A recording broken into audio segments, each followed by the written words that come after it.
Então, para quem, de novo, né, só veio hoje, não veio ontem, ontem eu basicamente só defini o que é grupo de Lie e o que é álgebra de Lie, certo? Terminei com a definição de mapa exponencial e vou voltar, né, a partir disso hoje. Vou tentar dar alguns exemplos, certo? E tentar construir alguma intuição em torno disso. E aí uma coisa que eu fiz ontem, que depois eu pensei melhor e achei que não funcionou tão bem, é tentar ir definindo as coisas conforme eu vou usando. Então eu construía um troço e aí no meio da construção eu definia o que precisava, certo? Acho que isso pode ter ficado meio confuso, eu tentei fazer isso para acelerar as coisas. Hoje eu vou tentar um outro método e aí amanhã eu pondero melhor qual dos dois saiu melhor e a gente decide, que é o seguinte: eu vou fazer as coisas com calma. E aí se não der tempo de fazer tudo, paciência, vocês têm as notas lá, vocês podem ler com calma depois, certo? Mas eu acho que o que é importante é a gente construir alguma intuição básica, então vou tentar fazer as coisas mais devagar, certo? Então o que eu tinha comentado ontem de passagem, falei que queria que vocês ruminassem sobre isso, né, ao longo do dia, é que a gente constrói a álgebra de Lie a partir da velocidade de subgrupos a um parâmetro, certo? Então a gente tem essa família de curvas que são os subgrupos a um parâmetro. Ninguém percebeu, Leandro. A gente tem essa família de curvas no grupo, que a gente está chamando de subgrupos a um parâmetro, e a gente constrói a álgebra de Lie derivando, certo? Para voltar, então, da álgebra de Lie para o grupo, o que a gente vai fazer é, a gente vai integrar essas velocidades, certo? Que é o que o mapa exponencial está fazendo, certo? Então, se eu derivo essa curva, eu consigo o campo. Se eu integro o campo, eu consigo a curva. É mais ou menos essa a relação entre as coisas, certo?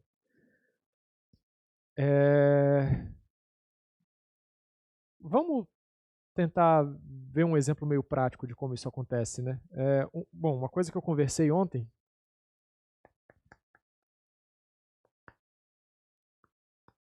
que eu tentei convencer todo mundo, é que o grupo linear geral, certo? O grupo das matrizes invertíveis, é um grupo de Lie, certo? Então vamos tomar aqui G como sendo um grupo de matrizes. Eu vou fazer aqui para o caso real, e aí se vocês quiserem fazer para os complexos, a construção é exatamente a mesma, certo? Mas eu vou tomar R aqui só para a gente, né, ficar com um pouco mais de pé no chão. Então acho que a primeira coisa que a gente tem que tentar responder aqui é quem que é a álgebra de Lie desse cara. Certo? Então vamos lá. Vocês sabem construir curvas e vocês sabem derivar curvas. Certo?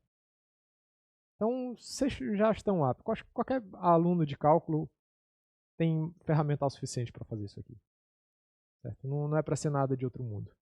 Bom, uma coisa que a gente conversou é que a álgebra de Lie ela é naturalmente isomorfa ao espaço tangente à identidade, certo? Então, nesse caso aqui, a gente teria uma coisa assim, né?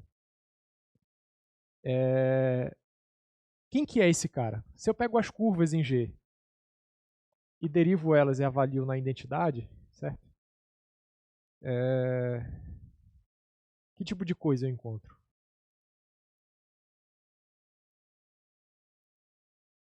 Qualquer palpite, qualquer chute. Uma outra coisa que a gente conversou ontem, né, para se convencer de que esse cara de fato era um grupo de Lie, a gente percebeu que ele era um aberto desse cara aqui. Certo? Onde aqui são todas as matrizes quadradas de ordem n com entradas reais. E a gente se convenceu também, eu espero, de que esse cara é um espaço euclidiano.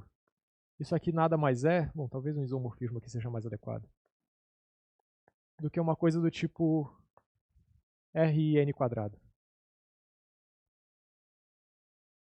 Esse cara é um aberto aqui dentro. Quem que é o espaço tangente a esse cara, então? Falem comigo, não me deixem falando sozinho, não. Se a gente pega R2, pega o plano, pega um ponto do plano, qual que é o espaço tangente a esse ponto? É o próprio R2. Se agora eu estou considerando esse ponto não como um elemento de R2, mas como um elemento de uma bola aberta aqui. Quem que é o espaço tangente a esse ponto? Continua sendo R2, certo? Porque o espaço tangente vão ser as velocidades das curvas que passam por esse ponto, certo? Agora, bom, para derivar a curva, só me interessa o que acontece na redondeza do ponto, certo? Então, se eu estou num aberto, o espaço tangente é o mesmo. Certo? Então, o ponto é, o espaço tangente a um ponto de um aberto, de um espaço euclidiano, é sempre o espaço euclidiano inteiro. O que eu quero dizer é que esse cara aqui é exatamente esse cara aqui. Faz sentido o que eu estou falando? Eu estou no Rn, certo? O espaço tangente a um ponto de Rn é o próprio Rn. Se agora eu estou considerando que eu estou num aberto desse Rn, o espaço tangente é o mesmo ainda. Tudo bem? Se vocês quiserem fazer isso na prática, como eu falei, vocês têm ferramental suficiente. Escolham uma matriz que tem uma entrada igual a 1 e todas as outras igual a 0. Certo? Então, por exemplo, essa matriz aqui. Vamos fazer um caso de dimensão de ordem 2 para ficar mais simples. Certo? Tentem descrever esse cara aqui como sendo a derivada de uma curva aqui, certo? Que passa pela identidade. Vocês conseguem fazer isso, eu confio. É só fazer a curva e derivar. Vocês vão ver que vai dar certo. Então a questão é, o ponto central é, esse cara é um aberto desse espaço euclidiano, então o espaço tangente a ele eu associo com o espaço euclidiano inteiro. Certo? E aí qual que é a mágica aqui? Como que a gente consegue escrever o mapa exponencial nesse caso? Alguém tem algum palpite? Nenhum. É bem mais óbvio do que parece, eu acho. Nesse caso, o mapa exponencial é literalmente a exponencial de matrizes.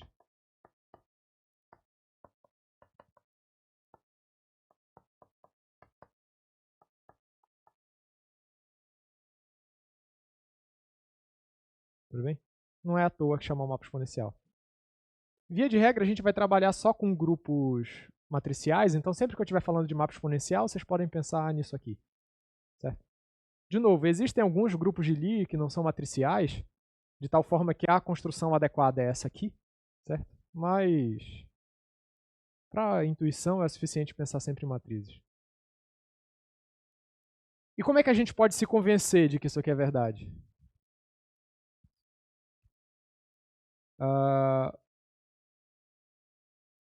Bom, a grande questão é que, pela própria definição, a gente consegue deduzir uma coisa assim.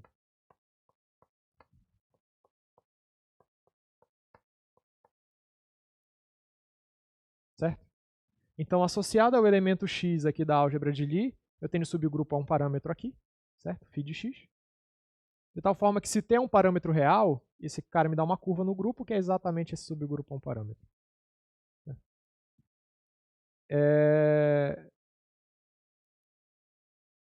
O que eu vou deixar para vocês verificarem, então, é que esse cara aqui, ele é exatamente um subgrupo a um parâmetro. Então, a exponencial dessa matriz aqui, né, tx, ter um parâmetro real livre aqui, dá exatamente um subgrupo a um parâmetro que, quando eu derivo e avalio em zero, isso dá exatamente a matriz x. Bom, isso tem que ser verdade, porque, de fato, essa exponencial aqui é isso aqui, certo? Tudo bem? Vocês concordam com isso? Em particular, quando t é zero, isso aqui dá o próprio x, certo?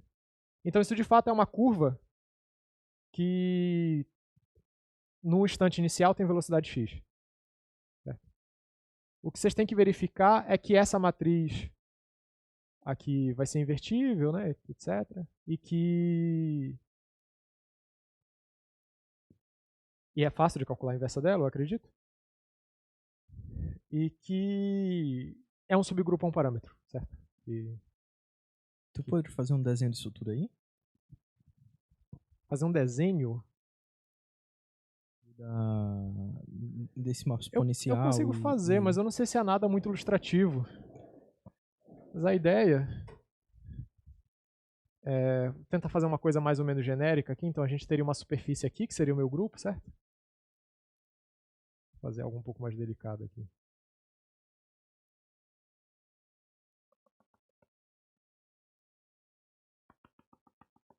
Bom, isso aqui é uma superfície aqui, que é meu grupo, tudo bem? Vamos supor que a identidade está bem aqui. Então esse aqui é a identidade do grupo, certo? Nesse espaço tangente, então a esse ponto eu vou ter um espaço tangente, certo? Que a gente está associando. Lembra que eu falei que sempre que possível eu vou confundir essas duas coisas. O espaço tangente é a identidade e o espaço dos campos invariantes. Certo? Então, a ideia é que eu vou pegar, desenhar esse aqui, eu vou pegar um vetor aqui, esse vetor vai me dar uma curva aqui, que não é uma curva qualquer, é o subgrupo a um parâmetro associado a esse cara, certo? Em particular, nessa curva, na verdade, é uma curva integral desse campo, tudo bem? Do campo invariante gerado por esse cara. E o mapa exponencial, então, vai ser avaliar essa curva nesse ponto aqui. Então, se esse aqui é o meu vetor x. A curva é parametrizada pelo parâmetro t aí. Isso, exato. É um subgrupo a um parâmetro, esse parâmetro é o parâmetro do t, né? Tá muito poluído esse desenho, mas ou dá para entender alguma coisa? Bom, então x é a velocidade dessa curva mal desenhada, certo? E o mapa exponencial de x é exatamente o valor da função, certo? No ponto 1. Como eu falei, é como se eu realmente estivesse integrando o campo. Certo? Então eu integro o campo no intervalo 0, 1. Certo? Uma coisa assim, né?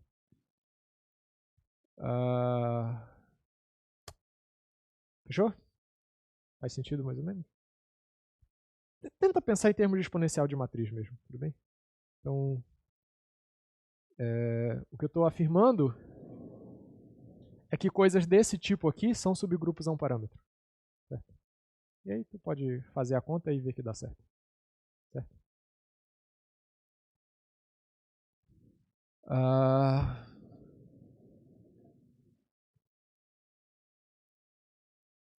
Como eu falei, via de regra, a gente vai estar trabalhando com grupos matriciais, certo?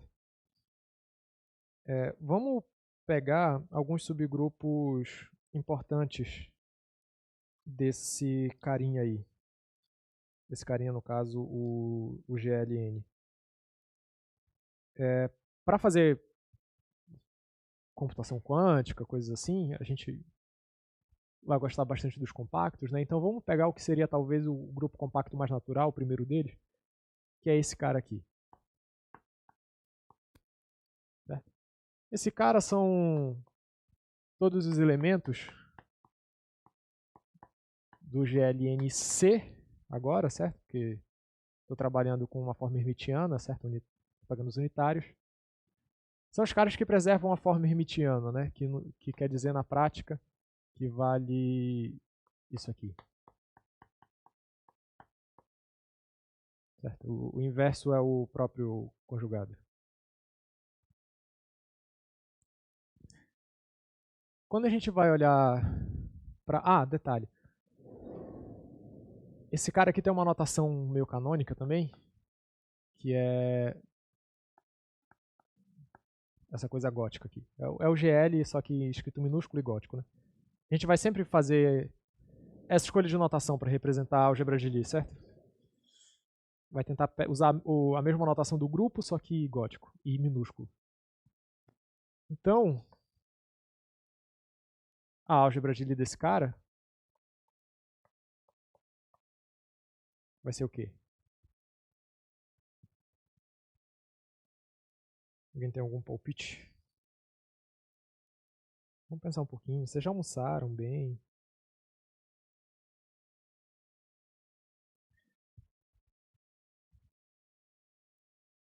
Bom, a gente pode olhar esse cara dentro de GLN e transformar essa pergunta, então, na seguinte pergunta.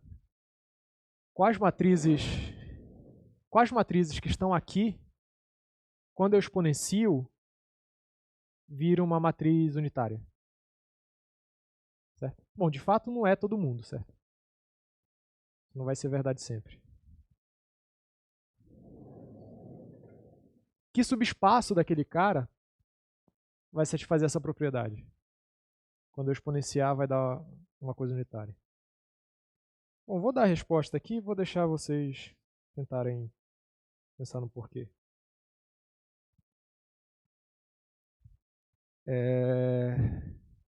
Esse cara, então, vão ser todas as matrizes aqui, certo? Que são anti-hermitianos. Certo? E aqui acho que cabe um comentário importante, que é o seguinte: via de regra, na física, a gente... Aqui é uma péssima escolha de letra, né? Estou usando o A lá em cima e A aqui embaixo. Aqui eu vou usar X, desculpa.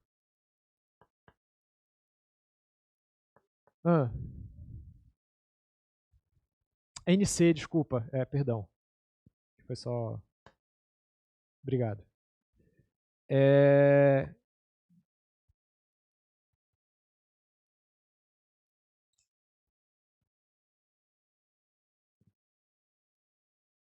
Sim, o comentário que eu ia fazer é que geralmente na física, na verdade, a gente gosta de associar esses caras com hamiltonianos, certo? Então, na verdade, a gente não costuma pegar uma descrição nesses termos, mas algo talvez assim.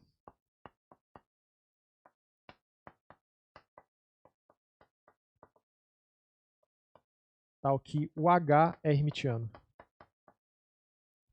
Certo? Vocês vão ver bastante coisas assim, na verdade. Tudo bem que é a mesma coisa, certo? Isso aqui é interessante de fazer porque agora a gente consegue enxergar de maneira mais direta a associação com hamiltonianos, né? E aí, na hora de fazer exponencial, não à toa, geralmente na física a gente vai encontrar exponencial de coisas assim. Certo? Se eu estou pegando matrizes que são anti-hermitianas, eu deveria escrever alguma coisa assim.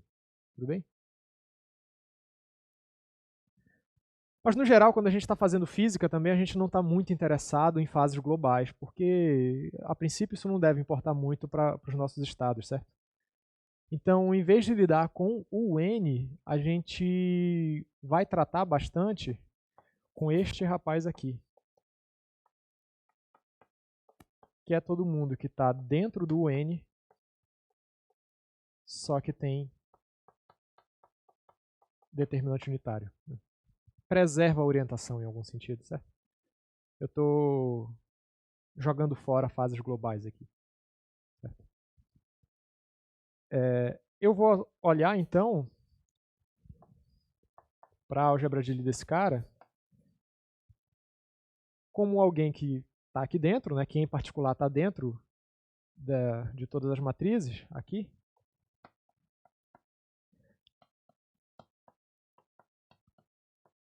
Então vai ter que satisfazer isso aqui, certo? Mas eu vou ter que botar uma condição a mais agora, certo? Para garantir que o determinante vai ser 1. E aí o ponto-chave para descobrir o que fazer aqui é o seguinte. Vou colocar uma fórmula mágica aqui, tudo bem? Vocês podem dar uma pesquisada no Google depois direitinho. Mas a gente tem alguma coisa nesse sentido aqui. Talvez você já tenha usado isso alguma vez na vida. Certo? Então, se eu quero que o determinante seja 1, eu vou pedir que o traço desse cara aqui seja 0. Então, no final do dia, é isso aqui que a gente vai encontrar. Certo? Esses caras vão ser os mais importantes para a gente quando a gente estiver fazendo mecânica quântica em baixa dimensão e tal. Fazer computação quântica, né? Coisas desse tipo. A gente vai usar bastante esses caras. Você já deve estar mais ou menos familiar com essas coisas, né? Talvez não com esses termos e tal. Álgebra de Lie, sei lá, mas esses objetos vocês já pegaram na mão em algum momento, acredito eu. Certo? Tudo tranquilo até aqui? Fechou? Tá. Acho que uma coisa que eu tinha comentado ontem é que a gente gosta de reduzir tudo a álgebra linear. Porque a álgebra linear é fácil de fazer. O que não é linear eu não sei fazer. Certo? E a gente pode levar isso até as últimas consequências mesmo.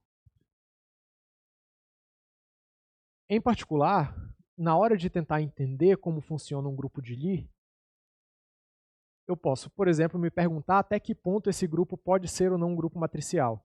Eu já falei para vocês que nem sempre é verdade, mas mesmo quando não é verdade, eu posso tentar representar esse grupo por meio de matrizes. Porque matrizes eu já sei lidar, eu posso botar o computador para calcular produto, fazer qualquer coisa assim, certo? Então, um jeito muito interessante de estudar propriedades gerais de grupos de Lie, tentar extrair informações desses caras, é me perguntar até que ponto ele admite representações em matrizes. Então, a gente vai querer construir funções de um grupo de Lie para o GLN, e aqui eu vou pegar sempre C, certo? Para fazer representação. Vocês não precisam pegar C, tá? Pode pegar R. Não precisa pegar nem matrizes para fazer representação. Eu posso pegar operadores lineares em espaços vetoriais quaisquer, inclusive de dimensão infinita. Certo? Dá para fazer tudo isso. Mas vamos pensar nesse caso aqui que é um pouco mais controlado. Tudo bem? Então vamos admitir que a gente tem um morfismo aqui que vai pegar os elementos do meu grupo de Lie G e vai tentar representar ele como matrizes, certo? Então, morfismo, de novo, é aquela coisa que, né, vai preservar a estrutura algébrica. Tudo bem? Então, leva produtos desse cara em produtos desse cara, leva a identidade desse cara na identidade desse cara, certo? E no contexto que a gente está lidando, né, que é coisas que apresentam diferenciabilidade, também eu vou pedir que esse cara seja um mapa suave. Certo? Então é um mapa suave que preserva a estrutura algébrica. Sendo um mapa suave, eu consigo calcular o empurrão dele, né? No sentido do que a gente estava fazendo ontem também, o push forward. Certo? Que é, em termos de coordenadas, é calcular a matriz jacobiana. Certo? É uma aproximação linear para esse mapa aqui. Porque, de novo, eu só sei fazer coisas lineares. Certo? Então, se eu tenho esse mapa daqui para cá, eu posso tentar, como a gente costuma fazer bastante, se eu tenho uma função de um parâmetro real, a gente comumente faz aproximações desse tipo aqui, certo? Mais uma coisa com ordem de x², certo? Então, a derivada sempre dá pra gente uma aproximação linear das coisas, a primeira derivada, certo? A gente pode fazer isso em várias coordenadas agora, que é o que vai ser o empurrão, que, de novo, quando eu escrevo em coordenadas, vai ser simplesmente a matriz jacobiana, certo? Então, bom, é isso. Vai ser a matriz jacobiana, que é uma coisa que vai pegar a álgebra de Lie desse cara e vai levar na álgebra de Lie desse cara.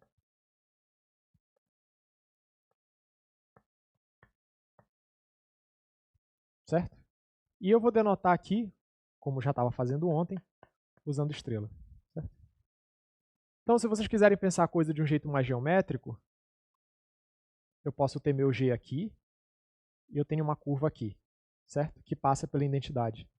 E na identidade ela tem uma certa velocidade. Certo? Ao aplicar ρ,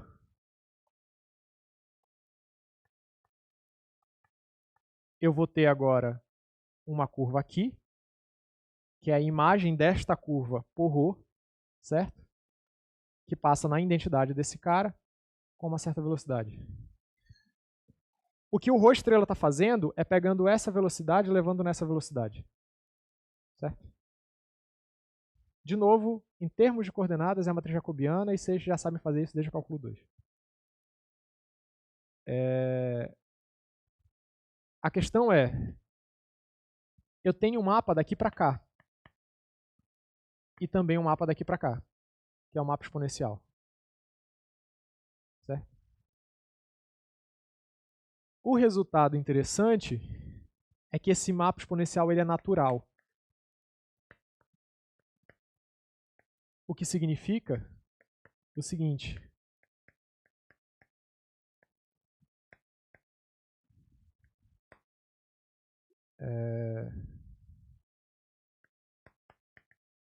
É tal que... Vou escrever uma coisa aqui e vou falar o que significa.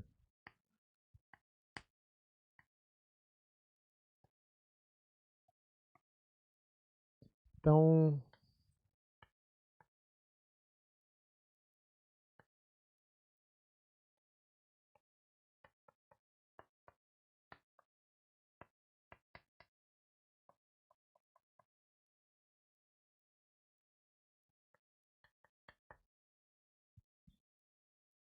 sempre que eu tenho um morfismo de grupos de Lie, isso vai induzir um morfismo de álgebras de Lie, certo? Por meio dessa derivação. E o que eu estou dizendo para vocês é que não importa que caminho eu tome nesse diagrama, o resultado é sempre o mesmo. Então, qualquer elemento que eu pego da minha álgebra de Lie aqui, eu posso primeiro descer pelo mapa exponencial de G e depois aplicar o morfismo de grupos, ou eu posso primeiro tomar esse morfismo induzido de álgebra de Lie e depois descer pelo mapa exponencial, o resultado vai ser a mesma coisa. É isso que significa dizer que esse diagrama comuta. Talvez vocês encontrem na literatura uma coisa com uma setinha assim girando também para enfatizar isso.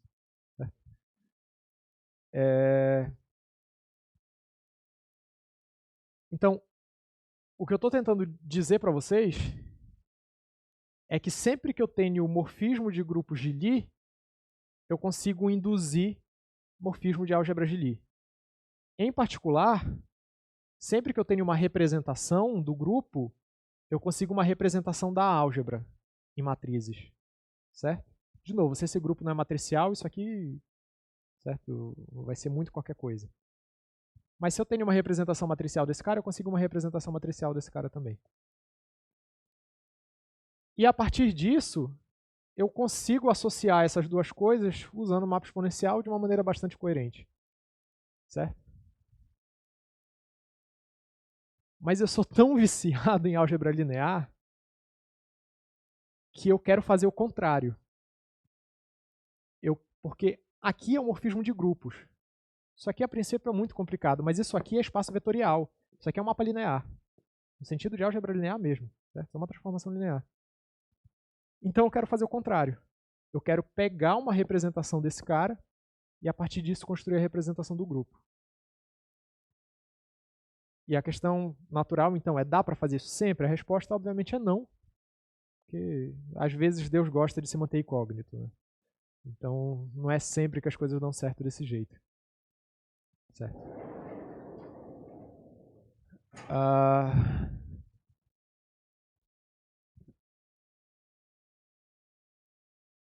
Mas dá certo em alguns casos.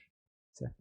E a condição-chave... Eu vou escrever o teorema aqui por uma questão de honestidade com vocês, certo? Mas o que vai ser mais importante para a gente vai ser casos particulares, que vão aparecer, acho que principalmente na última aula, certo? Mas eu preciso dizer quando que a coisa funciona.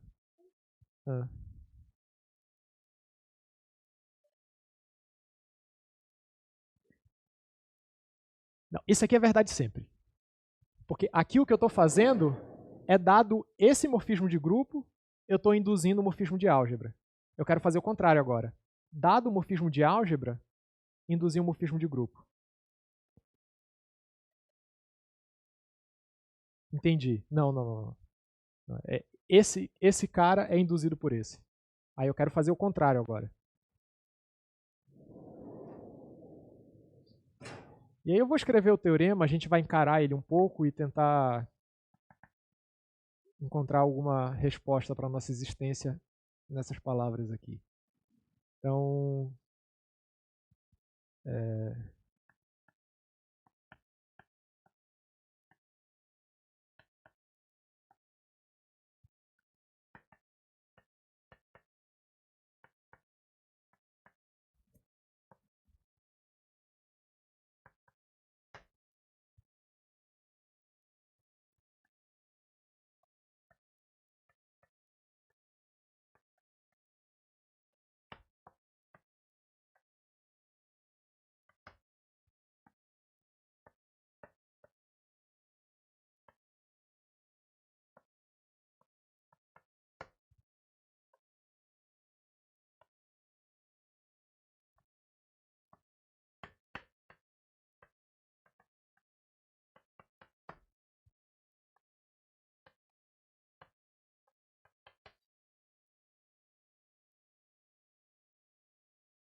parar? Eu, Deixa eu ver só se eu entendi. Então, vou falar.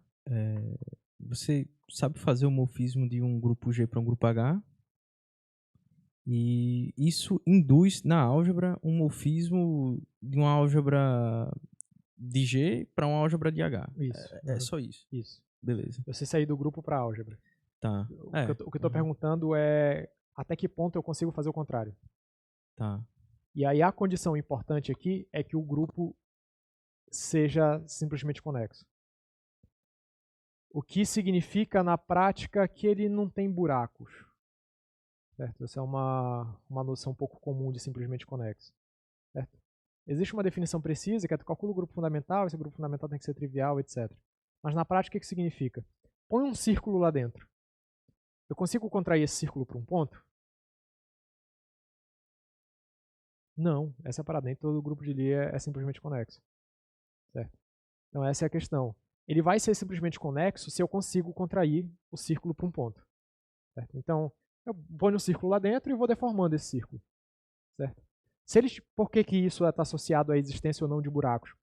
Porque se tem um buraco aqui no meio e eu passo meu círculo aqui, eu não consigo fazer essa deformação para um ponto.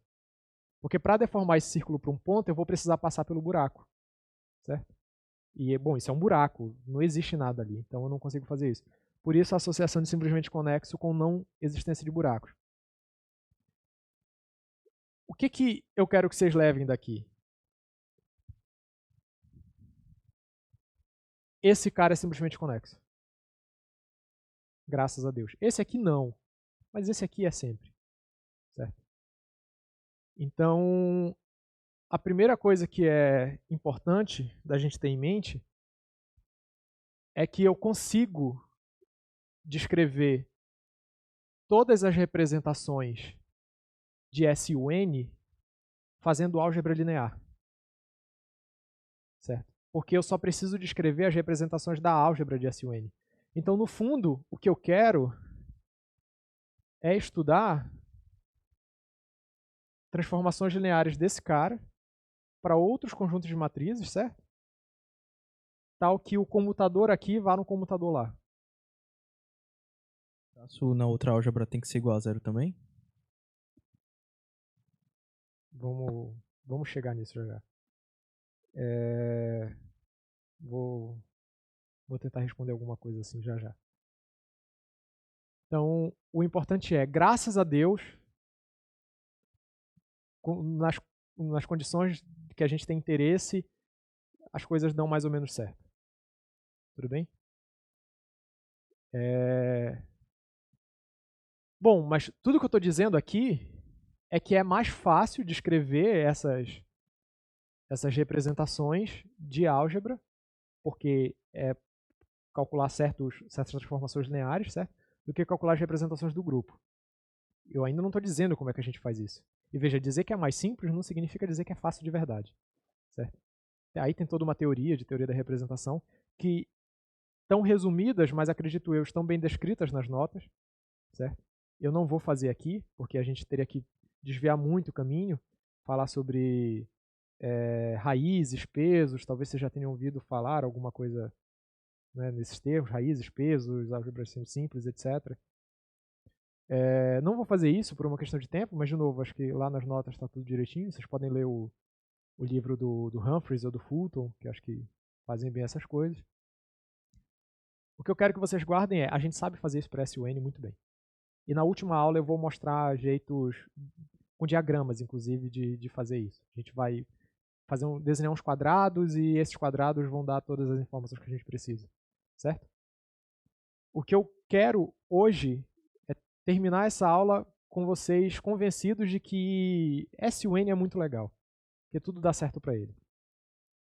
Então a primeira informação aqui é esse fato, que eu já falei e vou escrever agora, que é o seguinte: SUN é simplesmente conexo.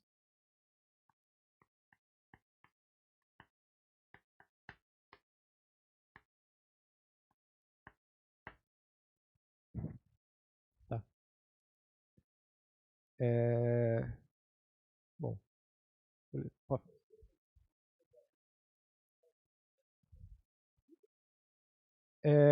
Porque esse cara aqui, ele vai apresentar ele vai ter esse cara aqui.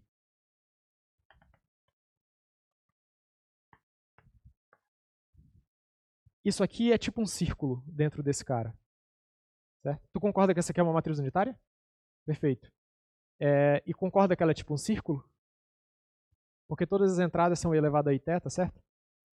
Se eu ponho um círculo no círculo, eu não consigo contrair sem sair do círculo, percebe? Então, é meio que esse pedaço que dá problema, que esse cara aqui não apresenta. Tudo bem? Em dimensão baixa, isso é exatamente verdade o que eu estou falando. Porque quem que é o 1? O 1 é exatamente o círculo. Concorda? Esse cara aqui, ele é exatamente as matrizes unitárias de 1 por 1. Se eu ponho um círculo aqui dentro, eu não consigo deformar sem sair do círculo, certo? Então, o 1 já não é. E aí eu consigo escrever todo o n usando o n de ordem menor. Então, o 2 eu consigo descrever usando o 1, de tal forma que esse círculo vai estar lá presente e não vai me deixar contrair as coisas. E aí eu vou por indução. Então, eu consigo concluir que o 2 não é. Porque o 2 não é, eu concluo que o 3 também não é.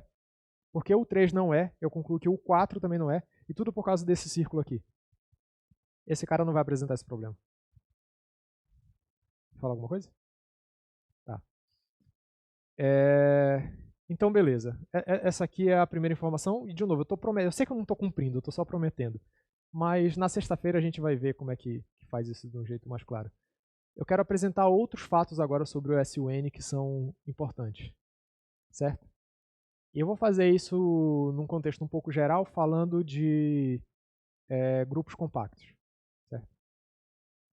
E aí, compacidade é, de novo, uma propriedade topológica meio técnica, certo? Que é toda a cobertura aberta apresenta subcobertura finita. O que esse palavrão significa? Que meu grupo é pequenininho, certo? Ele é compactozinho, assim. Certo? Eu não preciso de muitas coisas para cobrir ele, eu só preciso de pedaços finitos. Isso está comumente associado, compacidade também, a ter volume finito. Certo? Por isso que compacto geralmente são coisas pequenas. Quando a gente está no espaço euclidiano, um conjunto é compacto se somente se ele é fechado e limitado. Isso é chamado de teorema de Heine-Borel. Ou seja, ele é fechado e é limitado, pequenininho, certo? Então é importante ter essa noção intuitiva. E, de novo, pelo menos aqui, quando a gente está lidando com matrizes, a gente está no espaço euclidiano, porque o conjunto de todas as matrizes é um espaço euclidiano. Então, sempre que vocês estiverem pensando num grupo de matrizes, e vocês querem saber se ele é compacto ou não, vocês só precisam se perguntar se ele é fechado e limitado. E isso é fácil de fazer. Tá. De novo, a gente precisa dessa definição um pouco mais técnica, mais genérica, porque nem todo grupo é grupo matricial. Certo? O que a gente vai descobrir, não sei se hoje vai dar tempo ainda, é que, na verdade, todo grupo compacto é matricial. Então, de novo, no meio das coisas que a gente quer fazer, a gente pode pensar sempre em matrizes. E aí o mapa exponencial vai ser sempre isso aqui, certo? Tudo vai dar certo. Bom, mas vamos começar então com alguns fatos envolvendo grupos compactos. Vou até tentar separar aqui a sessão. Então, a partir de agora, vou falar de fatos gerais envolvendo grupos compactos.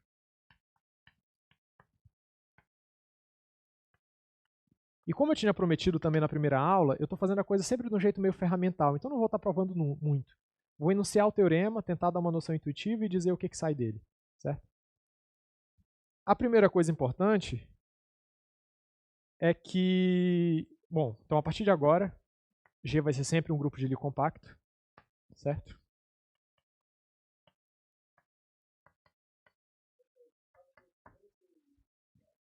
É fechado e limitado.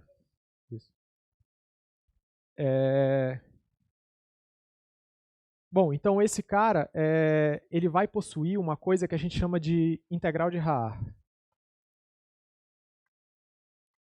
Aí eu preciso abrir um parênteses aqui antes de continuar de fato, que é o seguinte. Todo grupo de Lie possui uma integral de Haar, certo? De novo, isso está bem construído nas notas lá, usando estrutura diferencial. E a integral de Haar, ela vai ser uma integral que satisfaz o seguinte. Perdão.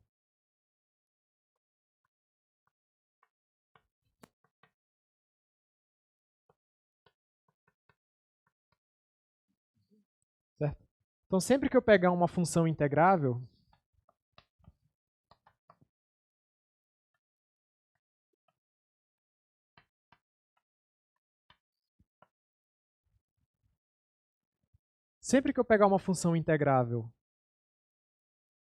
eu posso integrar a função ou integrar ela com o argumento multiplicado por um certo elemento fixado aqui e vai dar no mesmo. Então ela é invariante, percebe? Porque eu posso meter alguém aqui na esquerda e nada vai mudar. Todo grupo tem uma integral que satisfaz isso, certo? Por que grupos compactos são legais? Porque a gente consegue não só isso, mas a gente também consegue isso aqui.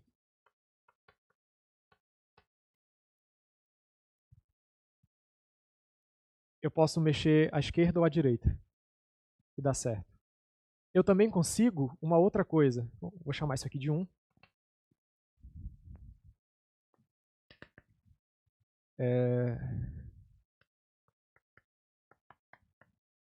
Eu também consigo invariância por inverso. Certo? E o que é mais legal, como eu falei, o grupo ele é pequenininho. Isso é uma medida de probabilidade. Certo? Essa integral tem volume 1.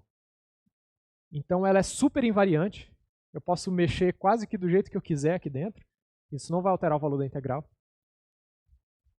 E ela é uma probabilidade. Certo? No grupo. Eu estou integrando no grupo, exatamente.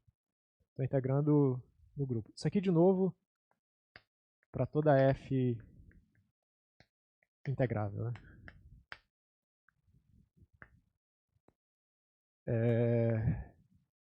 Isso aqui é poderosíssimo. A partir disso, a gente consegue provar várias coisas.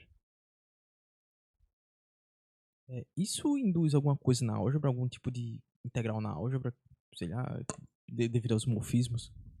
Não, porque a álgebra vai ser um espaço vetorial, certo? Vai ser Rn. Então, por exemplo, é muito difícil esperar encontrar uma coisa assim lá. Claro, dá pra construir alguma coisa na mão, mas parece meio irreal, porque tu tem um Rn muito grande, sabe? Mas o que vai acontecer é que, na verdade, a gente usa a álgebra para construir esse cara, certo? Acho que talvez seja mais tranquilo pensar nesse sentido. Porque a gente tem uma álgebra de Lie muito bem comportada e etc., a gente consegue construir essa integral. Certo? E é teoria de integração e variedades mesmo. Assim, pega formas diferenciais, vai brincando com essas formas diferenciais, calculando umas coisas, e aí tu consegue construir a integral. Para quem é menos da geometria e mais da análise, dá para fazer isso aqui usando análise funcional também, que eu particularmente acho um tratamento meio nojento, é umas contas muito escrota de se fazer. E, claro, dá certo, né? É teoria da medida. Eu sou geômetra, eu faço as coisas usando geometria, certo? E aí é integral de formas diferenciais mesmo. E dá tranquilo. Que é o que como está feito nas notas. Qual que é a primeira implicação desse cara? É que a gente consegue construir um produto interno em toda a representação de tal forma que a gente, se esse cara é compacto, eu não preciso considerar todo o grupo linear geral, porque a imagem vai cair nas unitárias. Porque, de novo, né? As unitárias vão ser caras que vão preservar produto interno, certo? Então, se eu tenho uma representação, vou apresentar isso aqui como uma OBS. Então,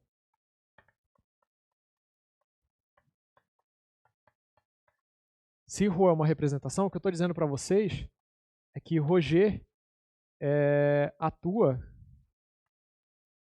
em CN para CN, certo? É uma transformação linear de CN para CN. Certo? A CN tem um produto interno canônico. Certo? A gente sabe fazer a forma hermitiana de CN tradicional. Esse cara não precisa ser unitária, a princípio, para essa forma canônica. Certo? Mas eu consigo definir um outro produto interno, usando essa integral, que é fazer simplesmente o seguinte.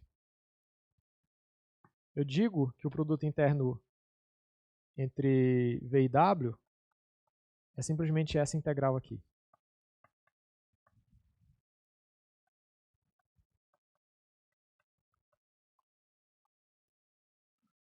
Onde esse subscrito 0 aqui está me indicando que é o produto interno canônico. Tá? Bom, talvez seja melhor escrever então canônico. Né?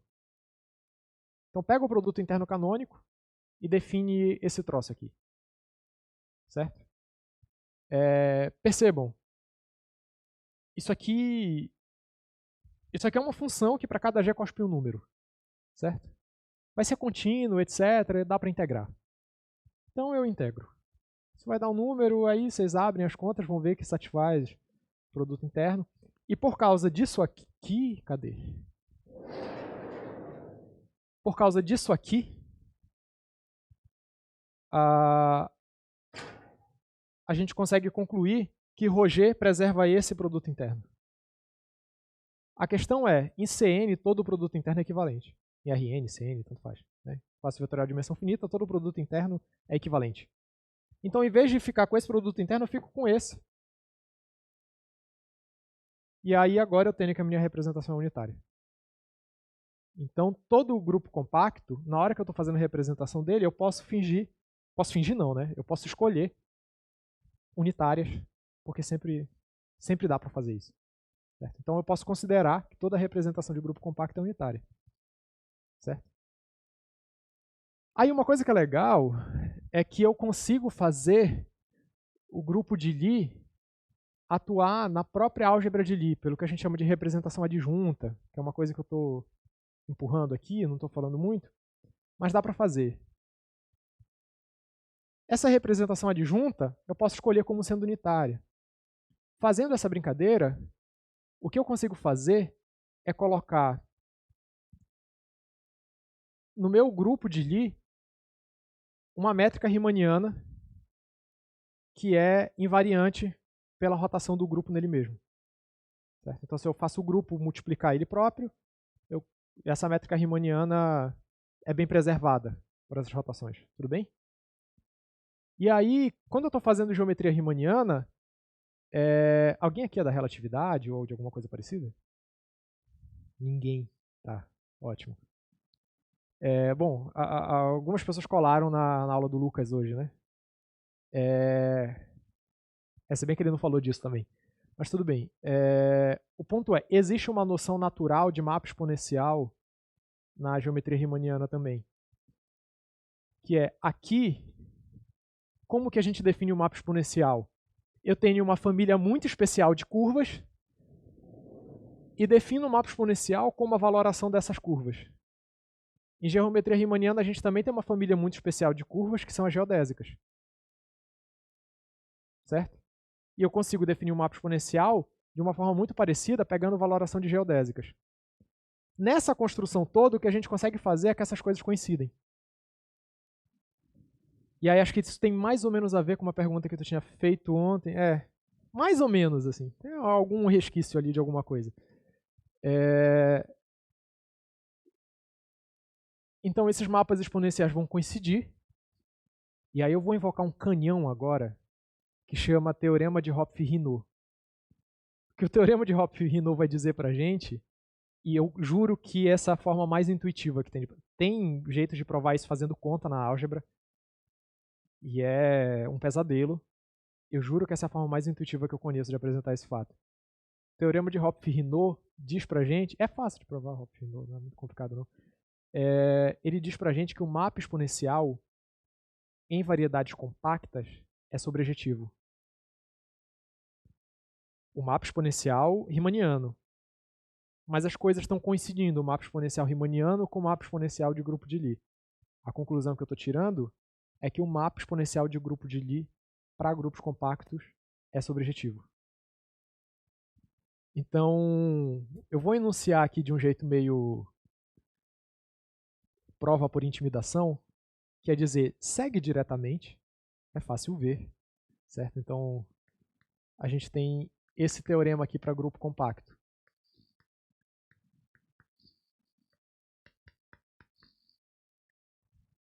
De novo, a partir de agora, G é sempre compacto, tá?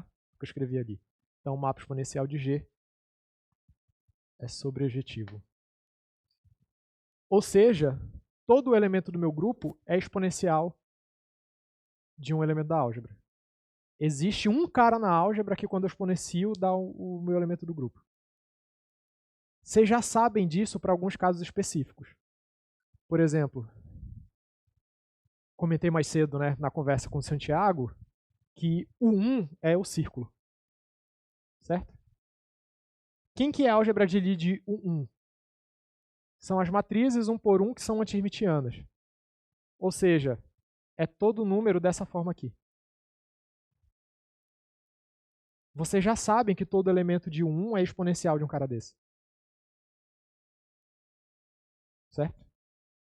Então isso aqui é esse fato. O mapa exponencial para 1 é sobrejetivo. O que eu estou dizendo é que isso vale para todo o grupo compacto. Para SU2 vocês já sabem disso também. Certo? Vamos escrever esses exemplos, né, para não ficar a coisa só falada. Então, o primeiro exemplo é, de fato, o 1 é igual a exponencial de θ, certo? Tal que iθ, bom, pega aqui, θ pertence aos números reais, certo? O outro exemplo é SU2. Como que vocês escrevem SU2 tradicionalmente? Vocês não fazem uma coisa assim? Eu acho que geralmente a notação canônica deve ser uma coisa desse tipo. Vocês não fazem umas coisas dessa? Faz sentido o que eu estou escrevendo ou é muito absurdo para todo mundo? Para alguém, talvez. Bom, então, aqui a gente está pegando combinação linear da base da álgebra ali, né, que a gente gosta de escolher. Ou seja, em particular, esse cara é um elemento da álgebra. Certo? Eu estou exponenciando um elemento da álgebra. Claro, variando eles, né? Mas o que eu quero dizer é, eu não estou calculando produtos de exponenciais. E a gente já está acostumado a entender que todo elemento de SU2 é dessa forma. De novo, vocês já sabem desse fato. O que eu estou tentando é expandir os horizontes. Isso aqui vale para todo o grupo compacto. Certo? Então, a brincadeira é essa. Se G é um elemento do grupo compacto, eu sei que existe um elemento da álgebra, tal que G é simplesmente a exponencial desse cara.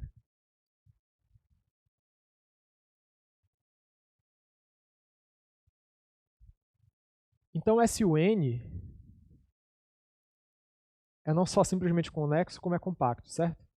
Então, eu não só consigo lidar bem com as representações dele, como eu sei que essas representações vão ser sempre unitárias, e na hora de escrever os elementos, eu posso sempre pegar exponenciais de coisas únicas, né? Não preciso ficar fazendo produtos gigantescos, etc.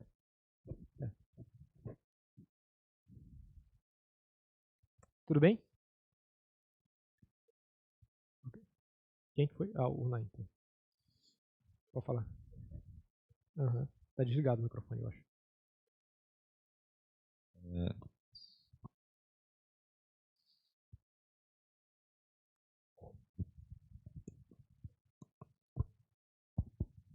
Não, é bem viajado, mas mais cedo você estava falando sobre as representações de grupos, né, de simetrias que você tem na física para um modelo padrão, principalmente. Sim. E aí no modelo padrão você tem que usar SU2 para eletrofraco e SU3 para forte, né? Isso.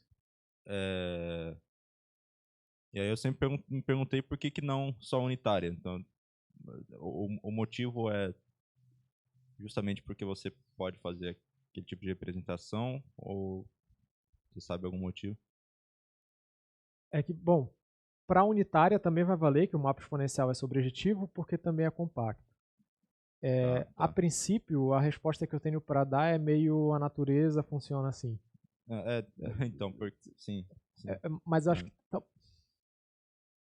eu vou falar uma coisa, e aí a gente pode depois talvez pensar com cuidado para ver até que ponto ela é verdade. Mas acho que tem alguma coisa a ver com a suficiência da coisa mesmo.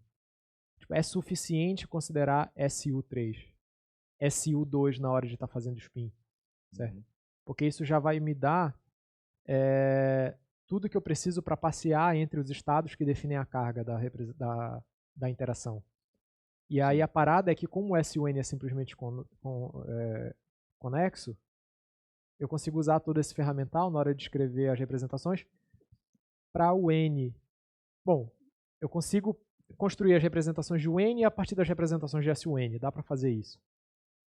Mas aí tem algumas liberdades ali, tem fases globais que no geral a gente, como eu falei, gosta de ignorar. Certo? Acho que no geral, como a gente tem essa liberdade de ignorar fases globais e coisas desse tipo, e tudo isso aqui é mais simples para SUN, a gente escolhe lá porque é suficiente. Tá, no ferramental é mais simples, basicamente é isso. Tá? E basta. Não, legal.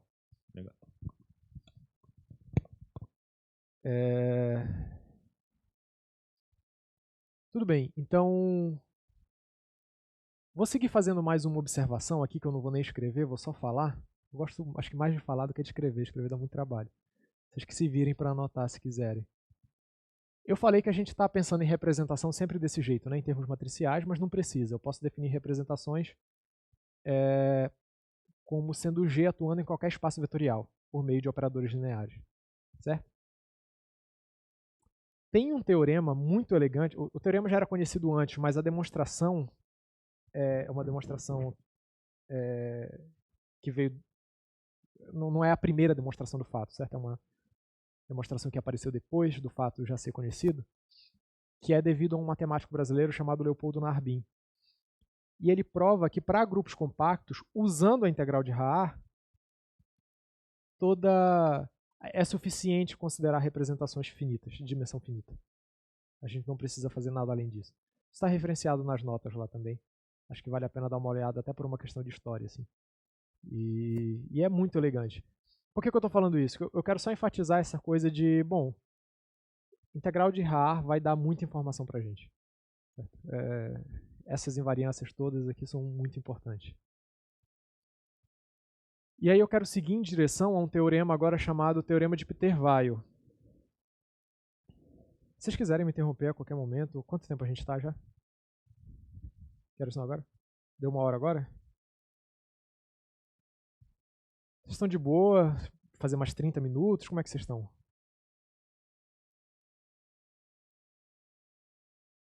Bom, quem cala consente, né? Então eu vou fazer mais uns 30 minutinhos. Pode ser, de verdade. Estou perguntando aqui na humilda. Pode ser? Então tá bom. Então eu vou andar em direção a esse teorema, que é o teorema de Peter-Weyl, que, de novo, é algo que vocês já conhecem. É série de Fourier. A gente vai fazer série de Fourier. Certo? E a brincadeira é essa de tentar extrair o máximo de informação possível por meio de representações do grupo. Certo? Então, vamos definir o seguinte.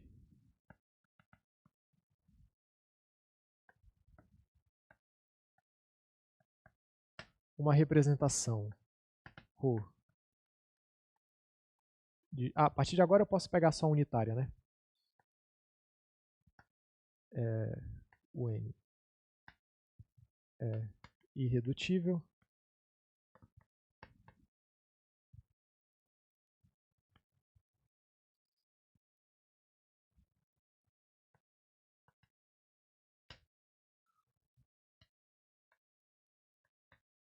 Espaços invariantes são 0 e Cn. Tá? O que eu quero dizer? Pega um vetor. Aplica todas as matrizes oriundas de G nesse vetor. e eu tento olhar qual que é o menor subespaço que contém esse cara. Isso sempre vai dar Cn. Ou vai dar zero se o meu vetor inicial é zero, certo? Então eu não consigo encontrar um subespaço próprio de Cn que quando eu aplico as rotações de G, eu continuo preso ali, certo? Sempre que eu pego um subespaço menor de Cn, ao aplicar G, eu saio desse cara. Então ela é irredutível porque eu não consigo reduzir a um subespaço menor. Se eu conseguir encontrar um subespaço menor aqui, eu consigo restringir, de tal forma que eu consiga restringir a atuação de G a esse subespaço, eu estou reduzindo o meu espaço original a esse subespaço menor. Se eu não consigo fazer essa redução, é irredutível. Faz sentido, né? Aí, de novo, a coisa agora é português, não é matemática, né? A questão é que, nessas condições aqui, essas representações são blocos fundamentais, no sentido de que qualquer representação pode ser construída a partir dessas por meio de soma direta. Certo?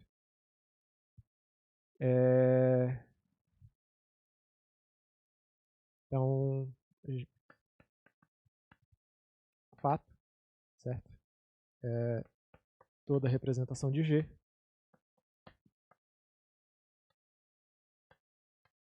é irredutível ou soma direta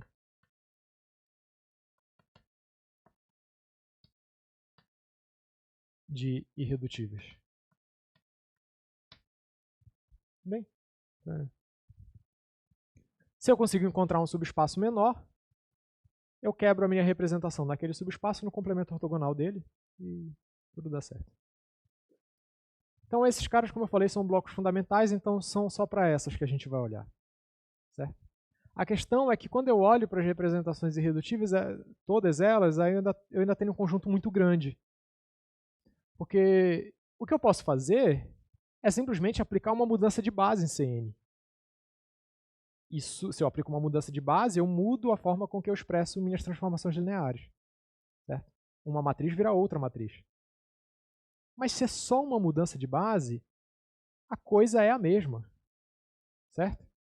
Então a gente vai definir uma noção de equivalência de representações, que é ρ1 e ρ2. Representações. De novo, eu estou pegando sempre em um n porque a gente já se convenceu de que pode, tá? A princípio, né, teria que pegar GLN, etc. Mas como eu já escrevi em algum lugar, a gente sempre pode considerar que é a representação unitária. Tudo bem. Então, representações ρ1 e ρ2 são equivalentes.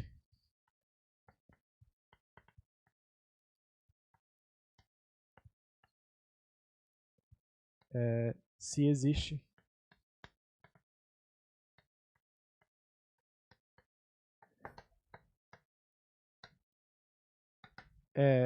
um isomorfismo, certo? Tal que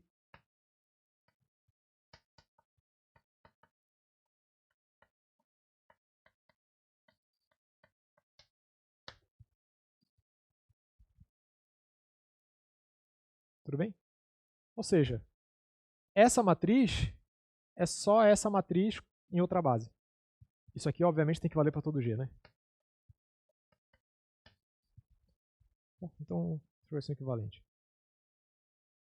E aí a gente vai definir, então, G, chapéu, que é o que a gente vai chamar o dual de G, como sendo as classes de equivalência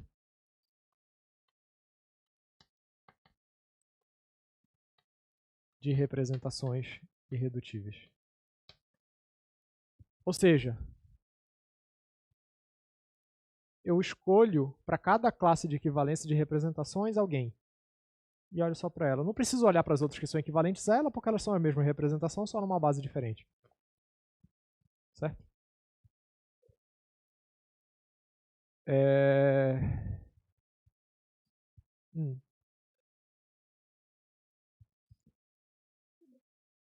A classe de equivalência é simplesmente botar no mesmo saco todo mundo que é equivalente entre si.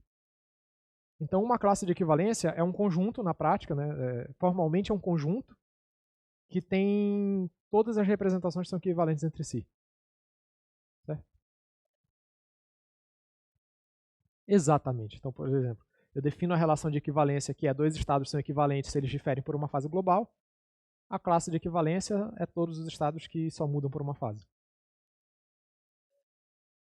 Isso, exato. O que eu estou fazendo é eliminar redundância.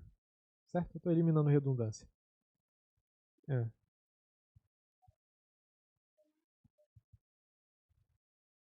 Isso, exato. Exato. Aqui eu estou cometendo um grande abuso de linguagem de notação, na verdade. Porque geralmente ele é definido assim, né, como um conjunto de classes de equivalência, ou seja, cada elemento dele seria um conjunto. Mas na prática, na hora de fazer conta, eu vou estar pegando representantes dessas classes. Então pensa ele como sendo justamente a escolha de um representante para cada classe. Essa é a brincadeira. Esses caras aqui vão dar uma série de Fourier pra gente no grupo. Tudo bem? E como é que a gente faz isso? Veja.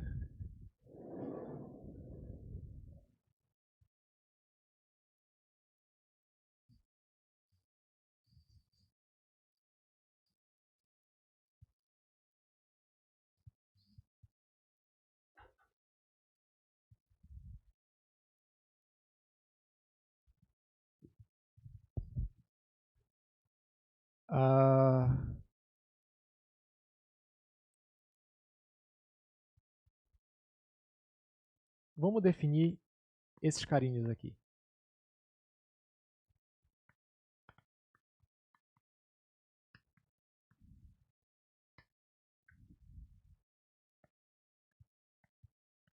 É uma representação. Então,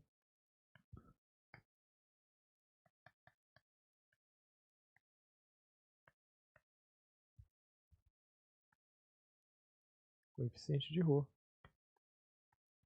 é uma função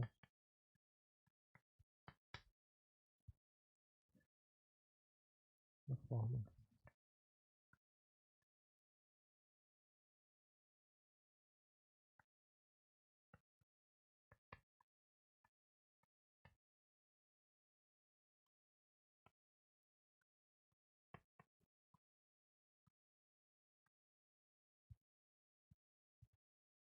Por que coeficiente? Porque é literalmente um coeficiente. Então,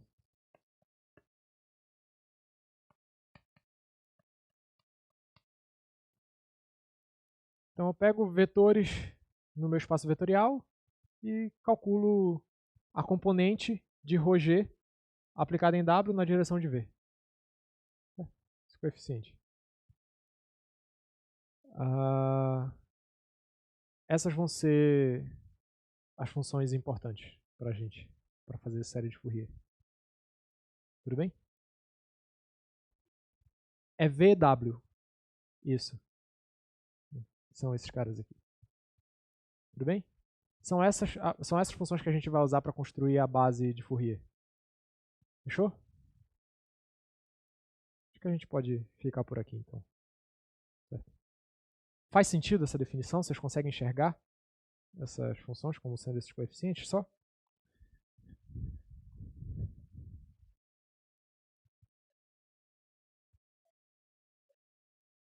Tá fazendo? Então...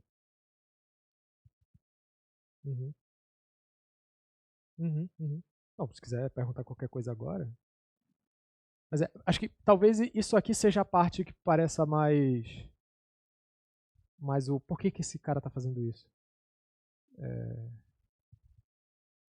Certo? Mas a justificativa de eu quero jogar fora as redundâncias, esses caras são blocos fundamentais, isso faz sentido? Então, beleza. Exato, exato. É aquela coisa do balde, né? Pode falar, desculpa.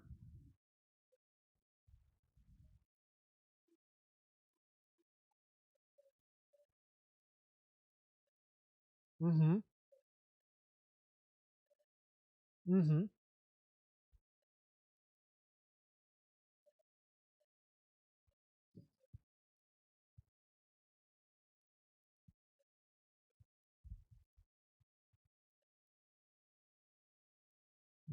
Eu ia desenhar, mas já falou, então é isso aí.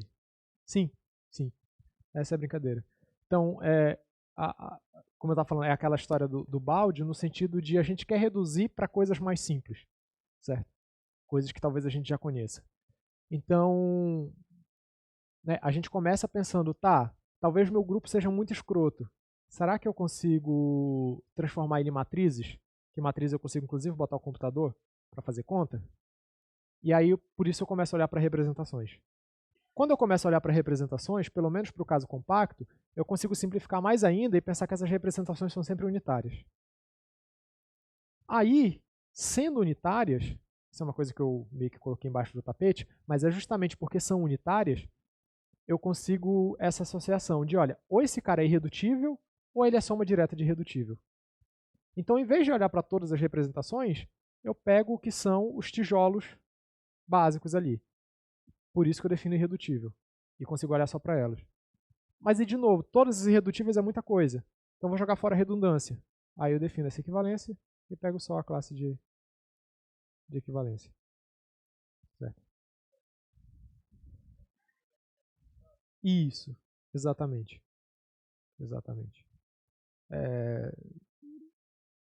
É isso.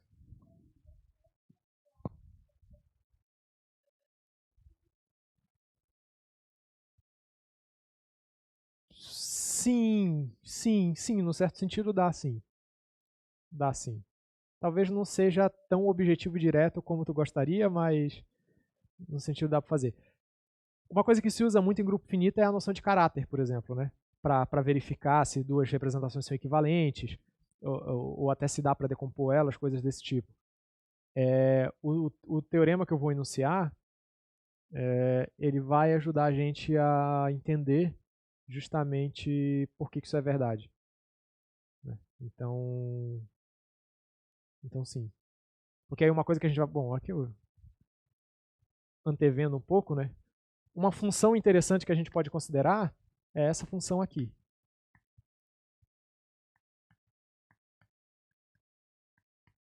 Certo? Que é uma função que depende de ρ.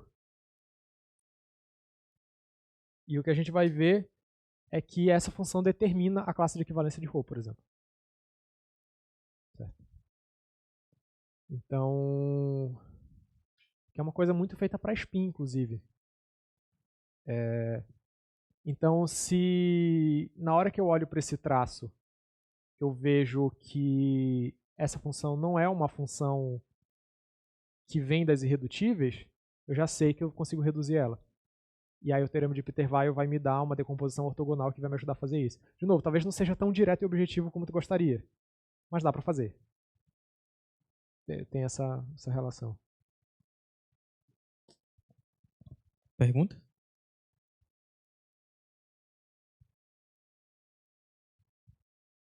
Acho que é isso, então.